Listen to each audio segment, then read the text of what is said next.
Okay. We could probably bring a group of kids here. I'm just saying. Roll call. Director Valentine. Director Coco. Present. Director Hanson. Here. Director Parker. Here. Director Allred's here. Everyone's in attendance.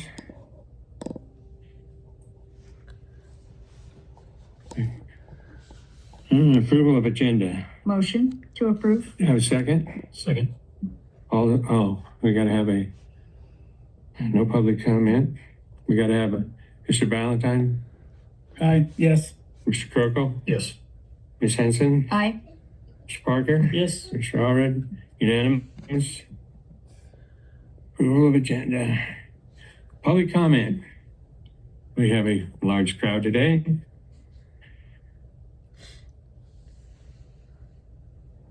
Good afternoon. How are we doing? We're doing great. I'm Karen Sanders. I'm the East Kern microphone. Thank you. Start over. I'm Karen Sanders. I'm the East Kern representative for Kern County Board of Supervisors, District 2 Supervisor Chris Parlier. And back in December, Safe Haven Kids League in California City had a resource fair toy giveaway of sorts. And Anthony Myers had requested certificates of recognition for all of the people, all of the organizations, all of the agencies that helped to Safe Haven Kids League. And those was to Mojave Air and Spaceport. And I'm here to actually present this to the board. And it's signed by Chris Parlier. In recognition of your exemplary public service, we wish to commend your exceptional generosity in supporting East Kern's community resources. And so, being East Kern residents, we thank you. That's nice. Thank you. Very nice. And I'll just walk over here and hand it to you. And You Nicole's cut your gonna. hair. Oh. I did. It's all gone. I hope you still like me. Right. Thank you. I love it. Thank you. Thank you so much.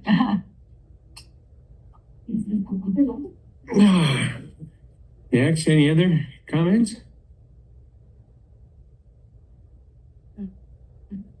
No other all these people, no. We have folks here from Bakersfield. Yeah.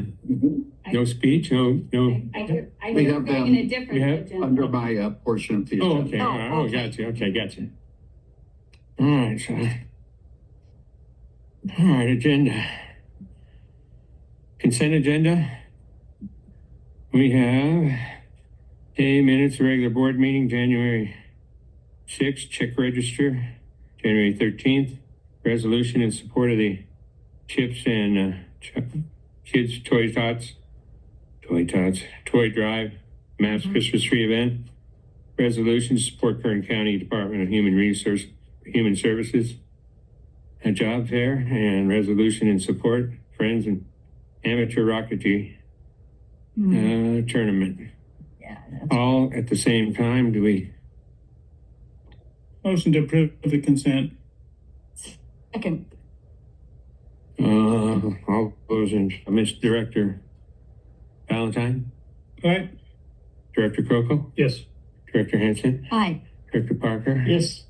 Director Allred, yes, unanimous. Alrighty. That gets us into action items. First one being election of officers. Good afternoon, members of the board. It is that time when you elect new officers for 2026. You have two methods that you can do it. You can do it office by office, or you can propose a slate.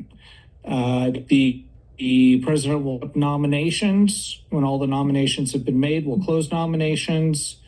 If there's a second on a particular nomination, then we'll vote on that.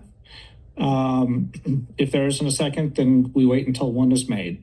So I don't know if you have a particular method you want to do today, but that is up to the five of you. Yeah, Mr. Chairman? they're open. Yes, Mr. Chairman, I'd like to make a slate nomination.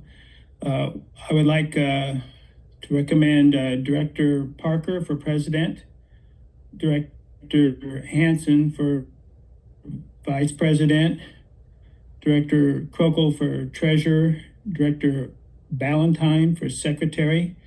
I'd also like to move that nominations be closed and a unanimous vote cast in favor of. I'll second that. Oh, so he's got the motion? Second, all right, Director, all those in favor, Director Valentine? Aye. Hang on. Hold on, what, Right. So the motion was for the slate and to close nominations. Close So if you nominations. guys are done, you're voting on the slate. Are there any public comments? Oh, public comment. oh, we have public this time. Always for action items. Oh, that's right. I haven't put a line on here. Do we have any comments? No comments? All right. And we move on to the vote. Director Valentine, Yes. Director Kroko, Yes. Director Hanson, Aye. Director Parker, Yes. Director Allred, yes. So the slate carries.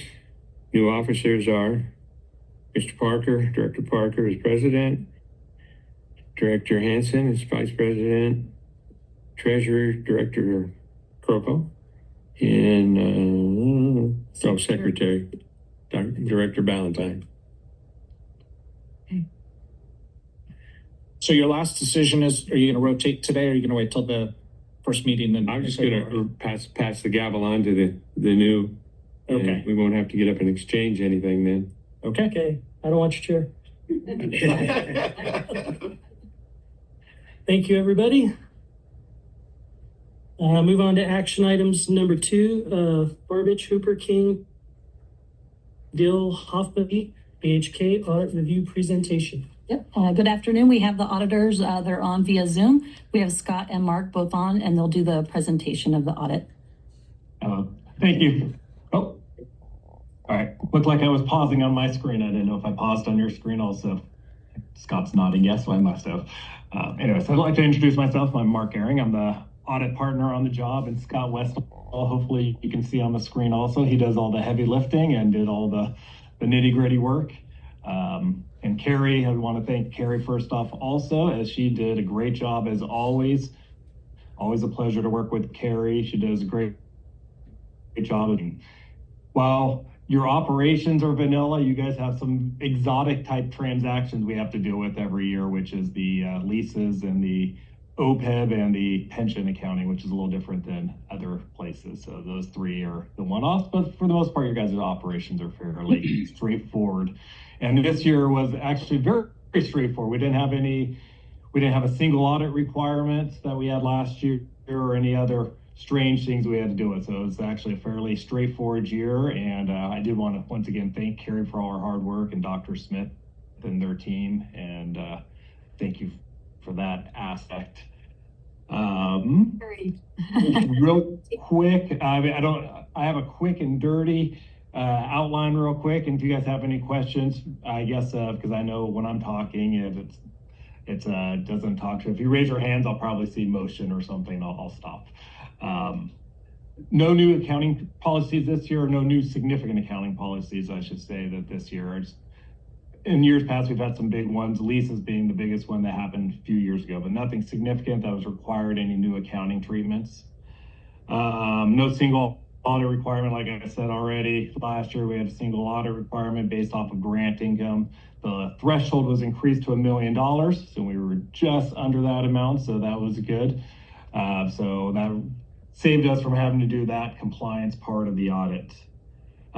Carrie, I'm not positive what you have available to put on the screen for you guys. Do you have the governance letter by chance, Carrie?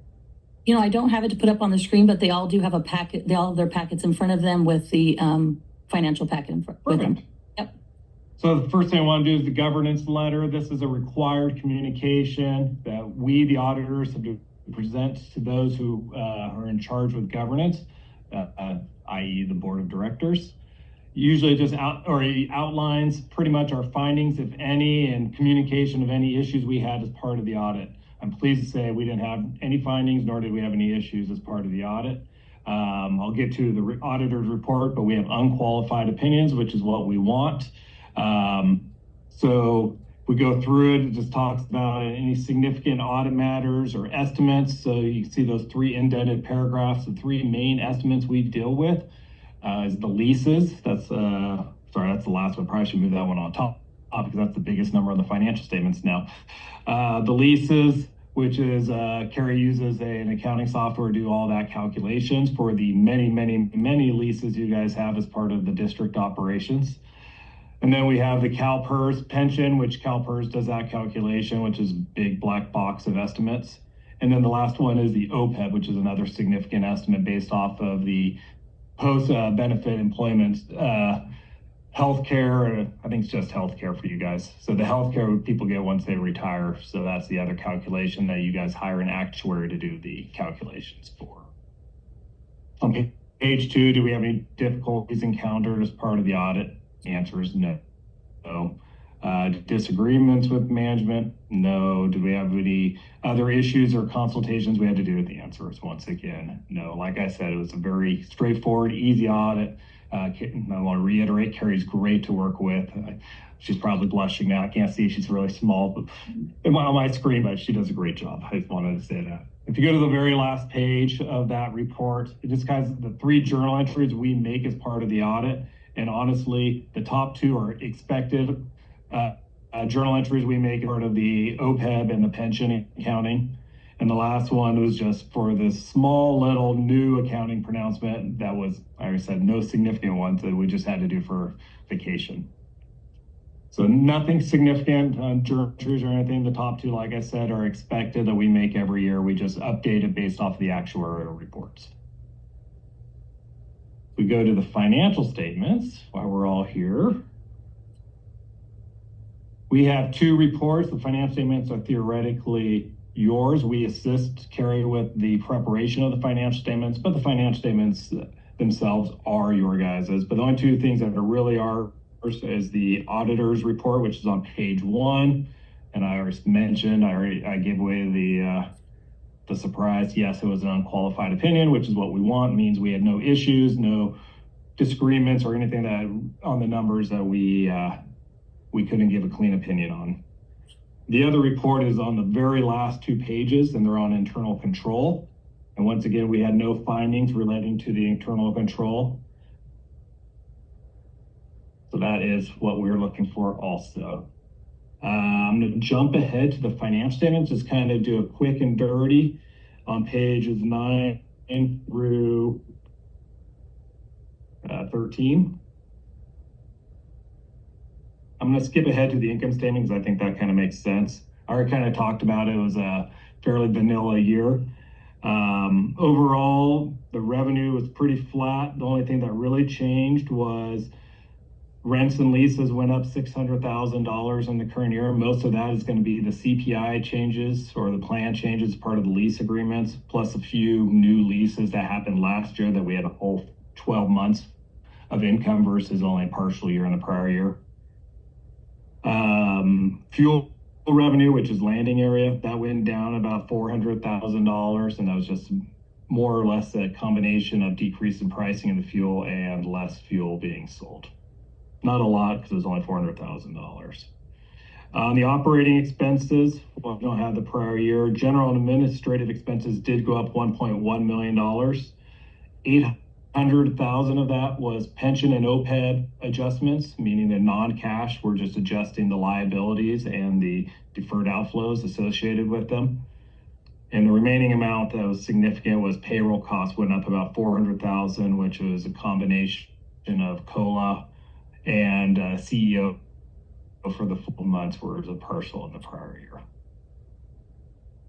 Other than that, on the income statement, grant revenue, you see it's $1 million this year. The prior year is about $1.8 million. So we had an $800,000 decrease in the grant revenue. And that was for grants 36 and 37, which were the runway 12/30 rehab. Any questions on the income statement? I know it went fast. Overall, if you look at the change in net position was $1.1 million, which is positive. I just wanted to point out one nuance. If you go to the cash flow statement, page 12, just more of an observation I had. If you go to cash flow from operations, which is the top section of numbers, you'll see that our operational cash flow actually was a decrease of $500,000. And in the prior year, it was a decrease of $1.2 million. More just kind of giving an observation that our operations isn't covering the G&A expenses. However, the property tax revenue that we get from the Kern County, in addition to our interest income, covers the shortfalls of the operatings. All right, if you jump back now to page 9, just want to go through the balance sheet real quick, give you the highlights. And if you go to the page 9, the current assets are really almost identical to the prior. There were no significant changes. Cash went up a little bit and grants receivable went up a little bit, but other than that, there was no significant changes. They were almost identical to the prior year. Main significant change is the capital assets. We had $2.6 million in additions this past year, of which $1.5 million related to taxiway A lights and pavement improvements. And then that was offset by the current year depreciation expense. Lease receivables also went down about $3 million. That was just based off of the current year operational results of the expected payments that we were expecting. You go to the next page on the liability side. There were no significant changes in current liabilities or long-term liabilities. And the main thing I want to point out is if you look at, we have $123 million in total assets. Of that, you have $58 million in equity. So that's a very strong balance sheet. I just wanted to point that out. And like I said, it was a pretty straightforward year, and I don't have anything more to present.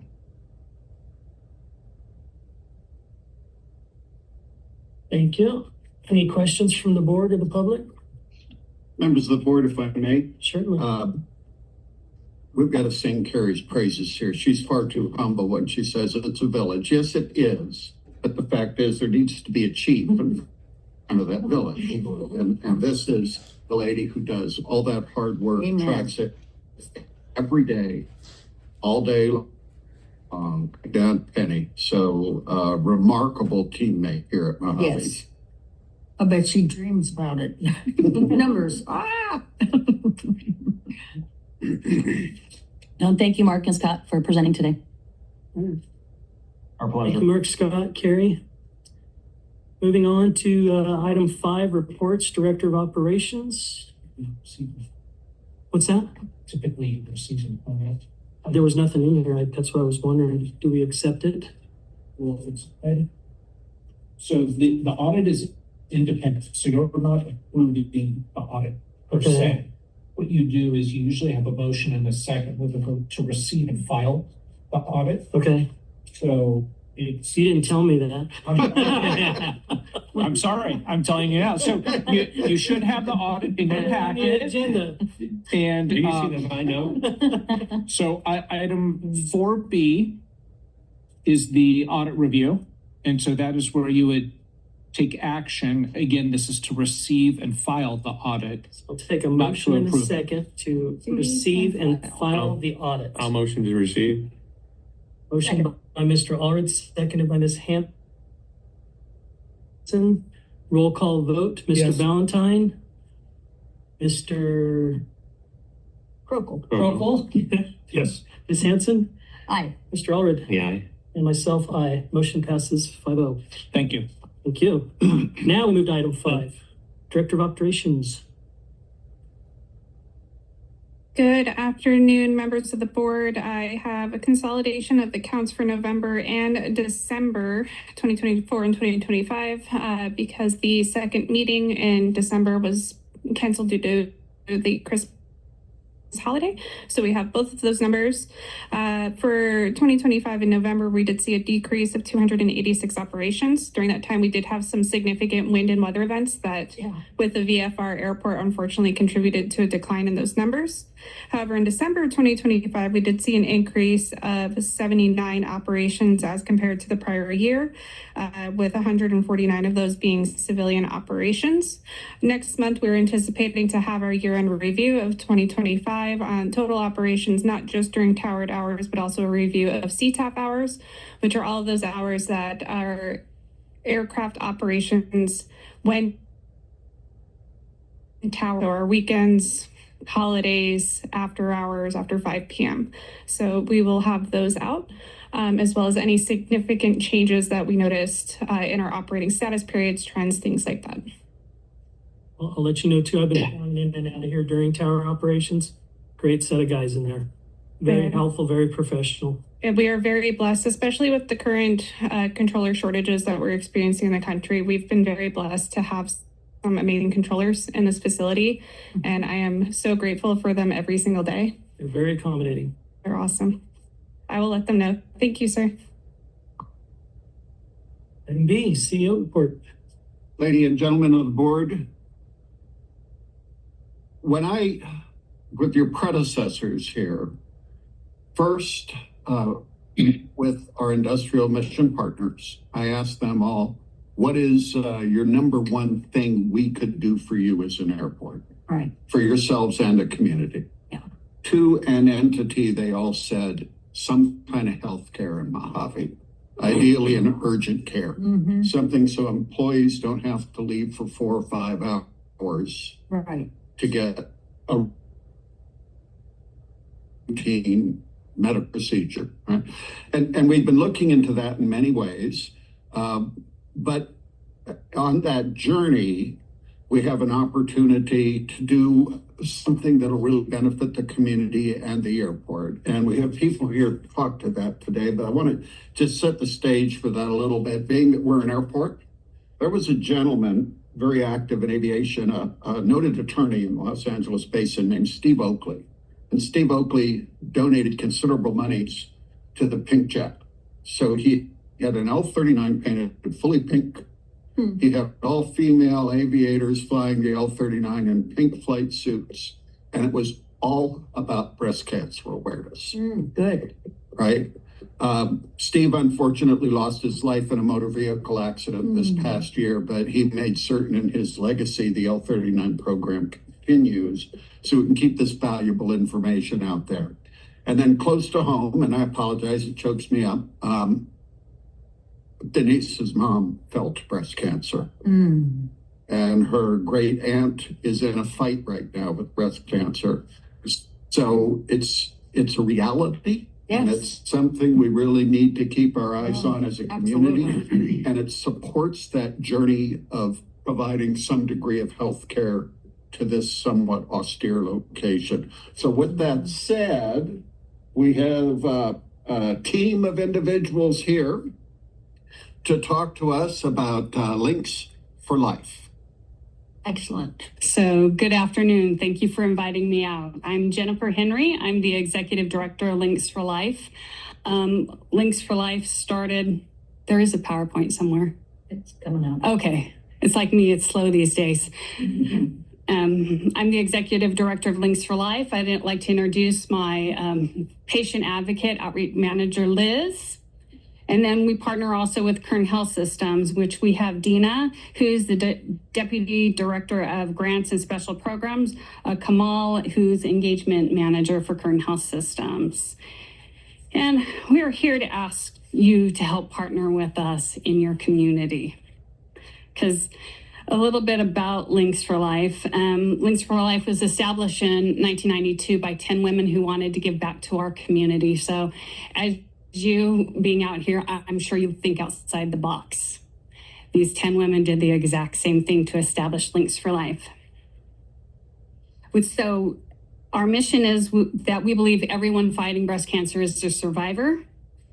We exist to improve breast health outcomes in Kern County, thus why we're here. Educate and empower our neighbors to take ownership of their breast health and provide care and support to people affected with breast cancer.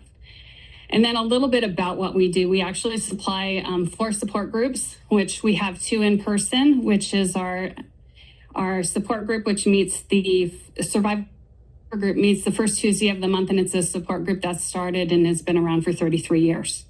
Then we have our Grupo de Esperanza, so that's on Zoom. So if you have someone in Mojave or you have an employee who's Spanish speaking, they can hop on and get support from a volunteer coordinator who coordinates the survivors to talk to each other.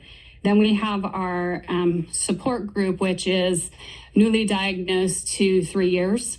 And that's also on Zoom. And there's mentors on there who are longtime survivors.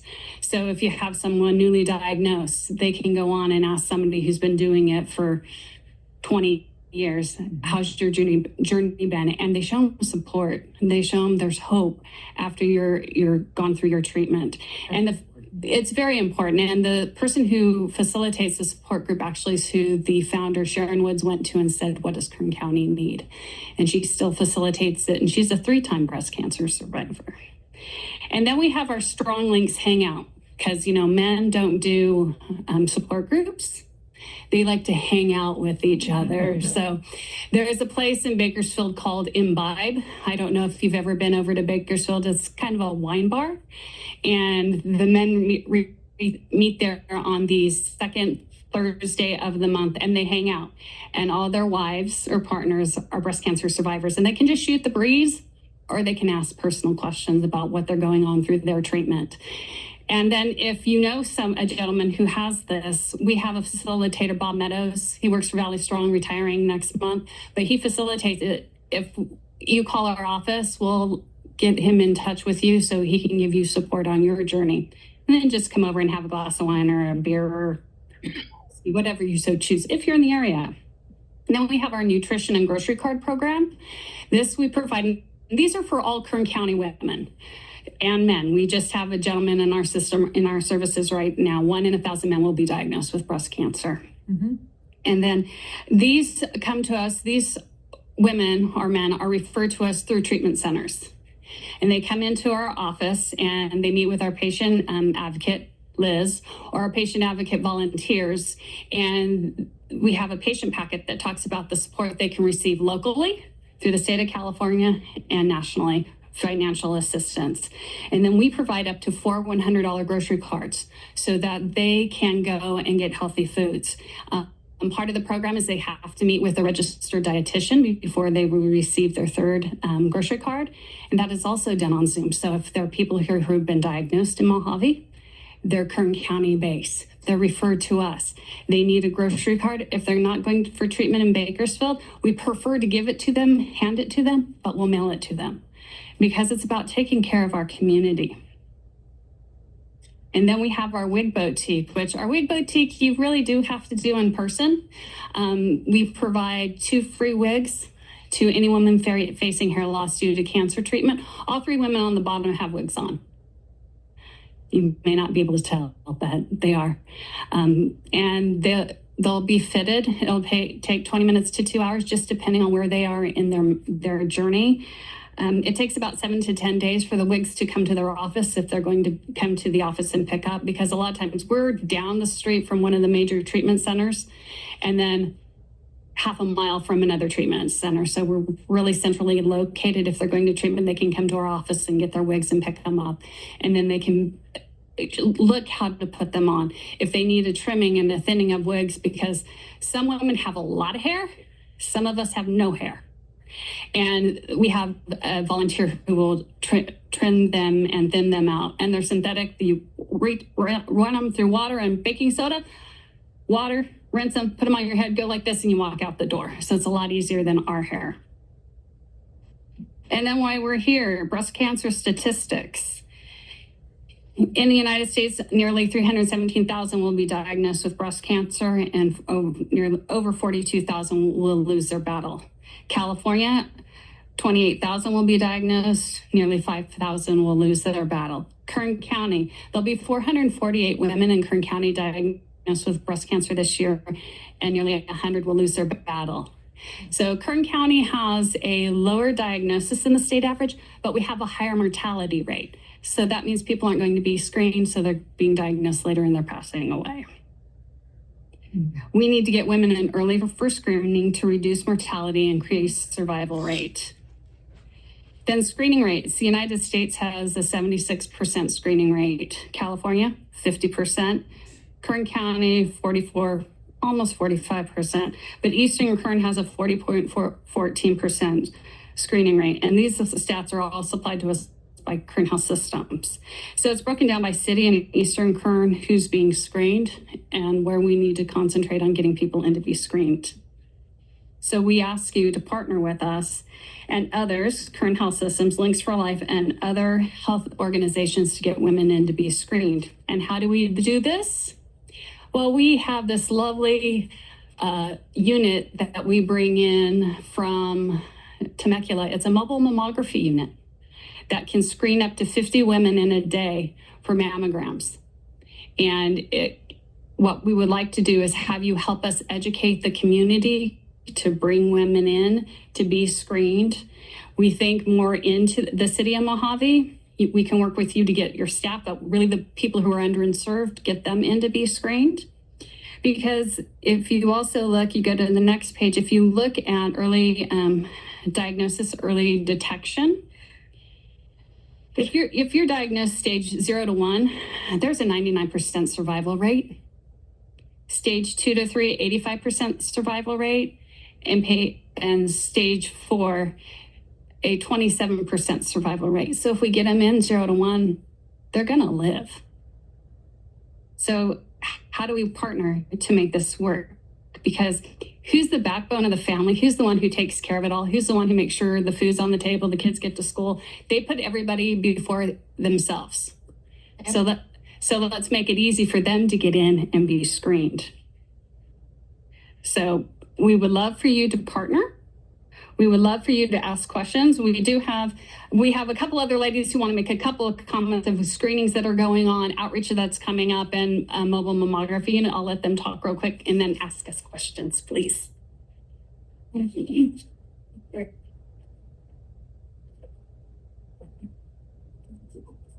Good afternoon. My name is Dina Aldaco, and I am with Kern Family Healthcare, and we're also, partnering with Jennifer for Life.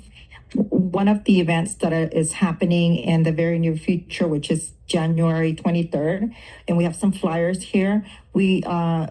Safe Haven is partnering with Clinica Sierra Vista, and they will be bringing their mobile unit to California City and here in Mojave as well. So they'll be here in the morning. We have the address. Como here will. It's I believe that's Safe Haven, if I'm not mistaken. Safe Haven will be the California City in the PM, and then in the morning will be in Mojave. I don't have the location, and I want to say it's with Cap K, which is right around the corner on K Street, I think. So they'll be there. In addition to that, Kern Family Healthcare is the local health plan for Medi-Cal beneficiaries. We are serving over 400,000 members in Kern County, and so our members will we do provide free transportation. But I think that I've worked here in East Kern.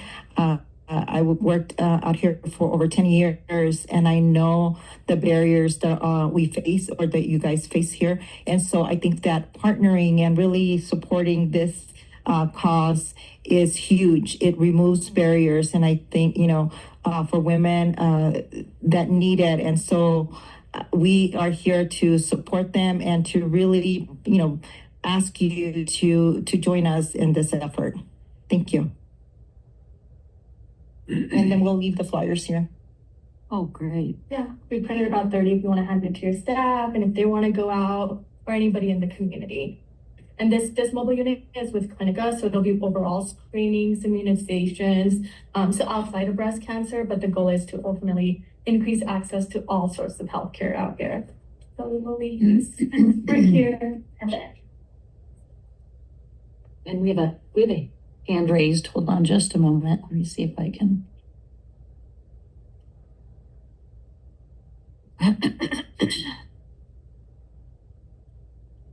If you want to ask your question. Yes, I did. As far as the mammogram testing goes in California City and Mojave, do you have a time and location for both of those? Safe Haven, we're partnering with California City with Safe Haven. It's going to be on 16th from 10 to 4. May 16th from 10 to 4.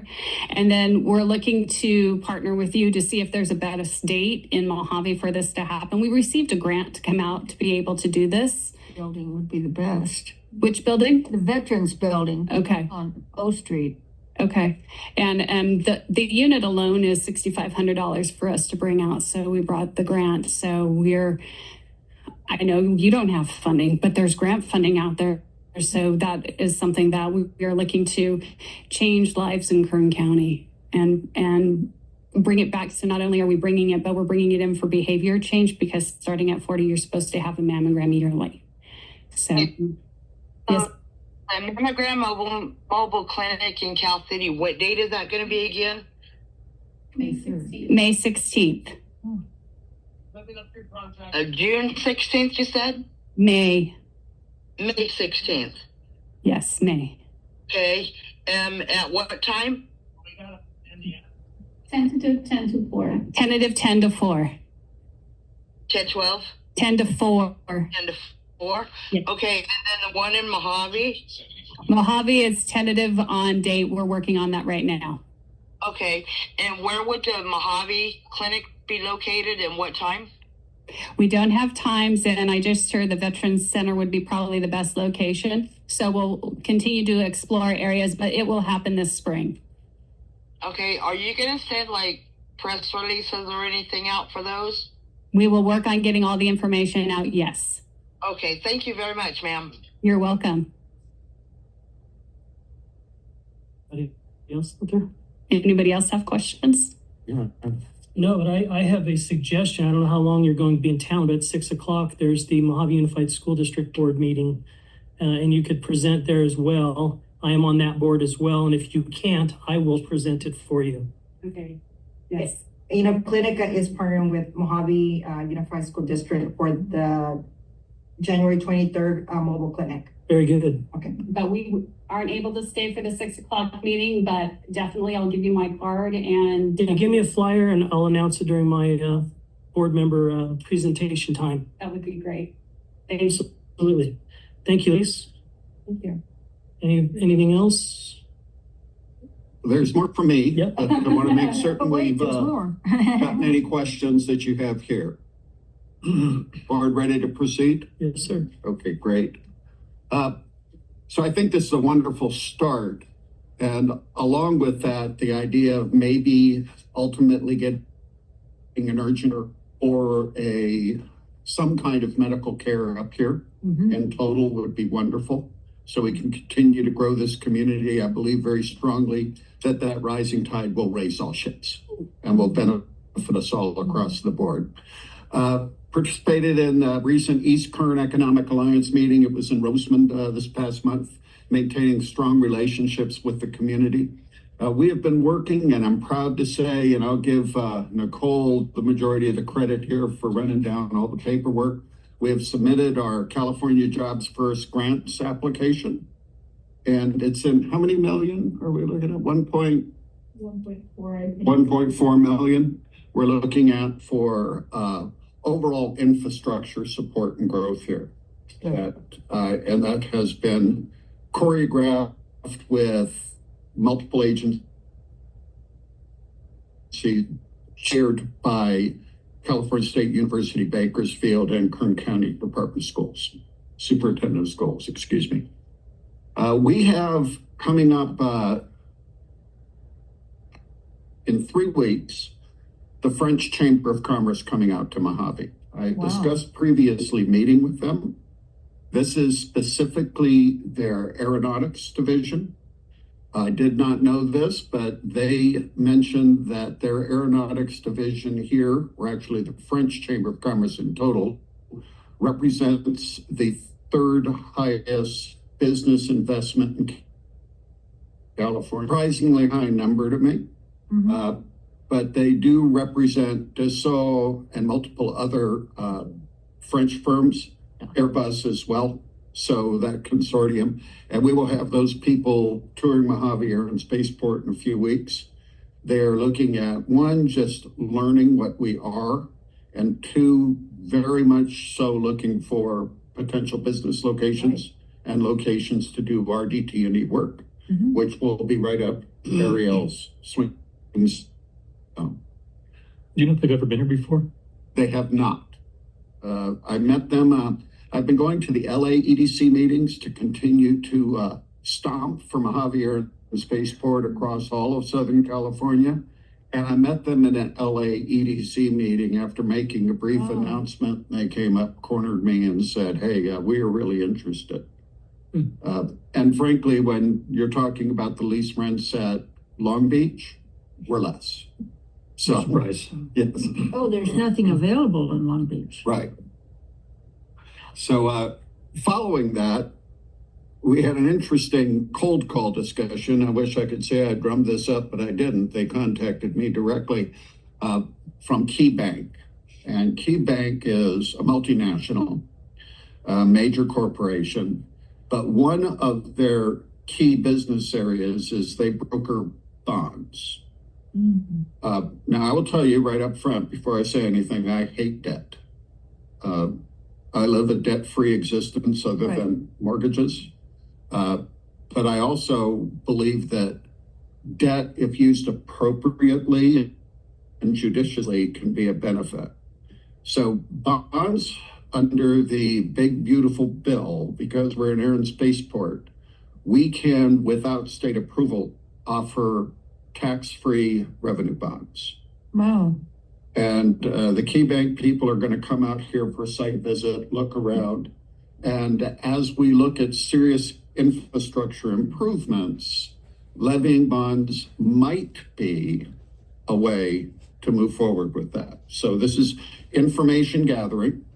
They believe that in a tax-free status, and it would be tax-free to both California and federal tax, in a tax-free status, they think the revenue bonds could go somewhere between 3.5 and they sell them wherever anybody wants to buy a tax-free bond. So they don't have to be within the district. They can be anywhere. And they get no compensation until the bonds are finally issued. And then, of course, they are a for-profit bank. So we have none of those numbers at this point. It's information gathering. But when we look at the potential for improvements to go vertical launch, when we look at the potential for building more hangars, we look at the potential for bringing in healthcare, a way to finance that might be through bonds. Yeah. So the opportunity to get the information is important. I am, and other members of the team also secondarily involved in ITIA's test and instrumentation workshop. If you recall, they're the same group that had that workshop here roughly 6 months ago. Was a huge success at Stewart Center. They have decided to move it back to Las Vegas this next session. The good news is, and I think it's a compliment to Mojave Air and Spaceport, they reached out to us and says, "Hey, you are part of this RDT&E enterprise, and we want Mojave integral in the planning committee for that event." So I think that's a positive across the board and keeps us constantly in front of the key test infrastructure installations across the country. I was out at CSUB for the groundbreaking of the new engineering complex. Oh, cool. I think it's very important as we work closely with our mission partners, that especially looking on intellectual capital, that we maintain a strong relationship with that engineering program. We do. I sit on their advisory council, as did my predecessor. And things like that provide valuable insight and valuable contacts that help all our mission partners and the Mojave Air and Spaceport directly. AV Edge, that we, thank you, Carrie, sit on the board of directors for. By the way, that was my first board meeting today. So AV Edge has a subcommittee called AeroCom, which is basically aviation and commerce. And they have asked us to chair the Aerocom committee, actually myself. I've consented, as this will keep us extremely intimate with the military side of things, with the overall communities in Southern California, in particular the Aerospace Valley. It may involve a few more drops of midnight oil, but I think it's a very valuable investment of time in Aerocom. And then a notice to the board, you probably already have this word, but Joanne Painter, former board member, has passed. And in your packet is details regarding the celebrations of life and appropriate services. Be happy to go over those with you verbally, but I think you have them all in writing. And board members, subject to your questions. Just have a comment. At Plain Crazy Saturday this month, it was interesting. We have visitors from all over the world. And Aaron was out there, the CHP, and this tall, good-looking guy comes up and he says, I do what you do in Australia. I'm a highway patrol. And they just had this great interaction. But I thought, that is really cool. And of course, Aaron's there handing out stickers to all the kids and stuff. It's a recruiting tool, and it's, hey, I'm your friend type relationship. But I thought, that is so wonderful that we have these visitors that just, they don't know anything about Plain Crazy. They just wanted to come to Mojave Air and Spaceport, and then this is going on, full of airplanes. There's lots of people, and they were so excited to be here, and they kept saying that I can't believe I'm standing here. They were just thrilled. So it's a good thing. So I think it's a very good thing. And as we discussed at a prior directors meeting, we are looking at how could we revitalize a tour program. In all seriousness, I can't continually take Ariel's lean staff and have them taking 1v1s out to the boneyard. Right. I just can't do it.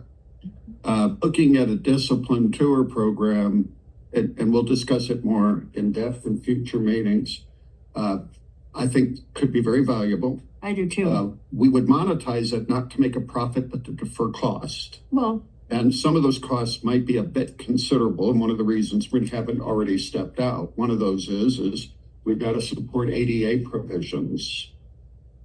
Right. So we need a van that can be appropriately accessible. Yes. That will also be functional on the dirt roads going out to the boneyards they want to see. So things to work, but supporting your comments there. Well, I think that would be fabulous, because that's the first thing people ask is, can we have a tour? And I said, it's in the works.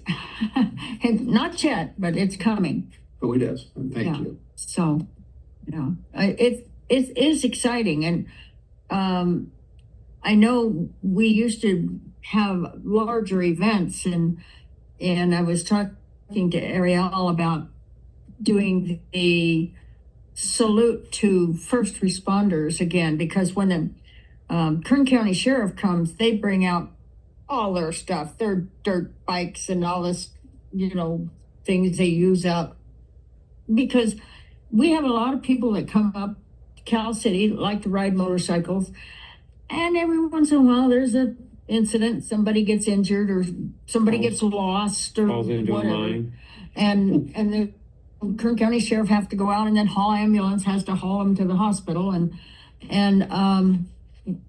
But I think it's good to have Hall Ambulance, Kern County Sheriff, CHP, Kern County Fire bring their helicopter to a water drop. And, it's just exciting to be. But for the kids, it's a recruiting tool, in my opinion, for all these different, that's what I want to do. I want to be a fireman. I want to be a CHP. But also, if they can get in the ambulance and see it and see the people that actually help them if they get injured on their dirt bike, be before it happens, then it's not so scary. And so that's what we've done in the past and this year. So that's all my comments. Sorry, I get a little excited. Thank you, Director Hanson. And is that it for you, sir? That is it for me, unless there are any other questions from the board. Seeing none, we'll move on to Director's comment. No. Adjourn, move to possession. You go for count. Wait.